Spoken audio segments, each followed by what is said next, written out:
नमस्कार मित्रांनो, चांगलं न्यूज चॅनलमध्ये आपले स्वागत आहे। मित्रांनो, बिग बॉसचा मराठीचा 5वा सीझन सुरू झालाय आणि या 5व्या सीझनचा पहिला आठवडा झालेला आहे। या पहिल्या आठवड्यानंतर आपल्या रितेश भाऊनी पहिल्यांदा सर्व कंटेस्टंटला लेक्चर दिलं।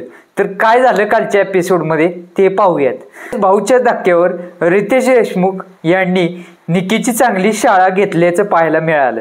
बिग बॉस मराठीच्या घरात ज्याला बोलायचं भान नाही त्याला इथं स्थान नाही असं म्हणत सुपरस्टार रितेश देशमुखने बिग बॉस मराठीच्या नवीन सीझनमधील धक्क्यावर निकी तांबोळीसह इतर सदस्यांची शाळा घेताना पाहायला मिळालं। मराठीच्या नव्या सीझनचा पहिला आठवडा निकी तांबोळीने चांगलाच गाजवला।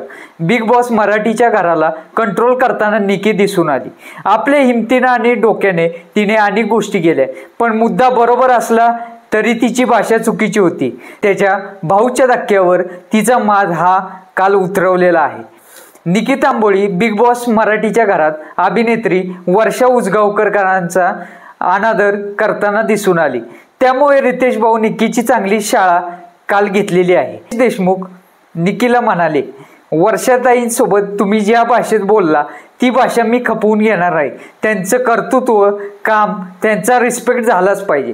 तुमचा उद्धटपणा महाराष्ट्राच्या प्रत्येक घरात आणि प्रत्येक मराठी माणसापर्यंत पोहोचलेला आहे, कारण तुम्ही थेट मराठी माणसाच्या मानसिकतेवर प्रश्नचिन्ह उपस्थित करून त्या मराठी माणसाचा अपमान केलाय।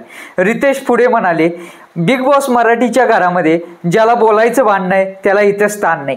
महाराष्ट्र ठरवणार कोण घरात आणि कोण घराबाहेर जाणार। बिग बॉस मराठीच्या ट्रॉफीवर तुम्ही तुमचं नाव कोरलं जाणार नाही हे देखील मराठी माणसंच ठरवणार आहेत, असा रितेश देशमुख यांनी थेट निकी तांबोळीला एक प्रकारची वॉर्निंग दिलेली आहे म्हणावं लागेल। आणि कालच्या एपिसोडमध्ये मित्रांनो, सूरज आणि वर्षा उसगावकर हे नॉमिनेट होता वाचले आहेत आणि या दोघा सेफ झालेले आहेत आणि पुढच्या आठवड्याच्या राऊंडसाठी तयार झालेले आहेत। आता 4 कंटेस्टंट अजून नॉमिनेशनच्या फेरीमध्ये आहेत। तर बघूयात आता काय होते, आज कोण बाहेर जाते। आज आपल्याला पहिला कंटेस्टंट मिळणार आहे जो बिग बॉसच्या सीझन 5व्या घराच्या बाहेर जाणार आहे। तर बघूयात कोण वाटतंय आपल्याला, नक्कीच कमेंट्स करून सांगा आणि व्हिडिओ आवडल्यास व्हिडिओला लाईक करा आणि आपल्या मित्रांपर्यंत शेअर करायला विसरू नका। धन्यवाद।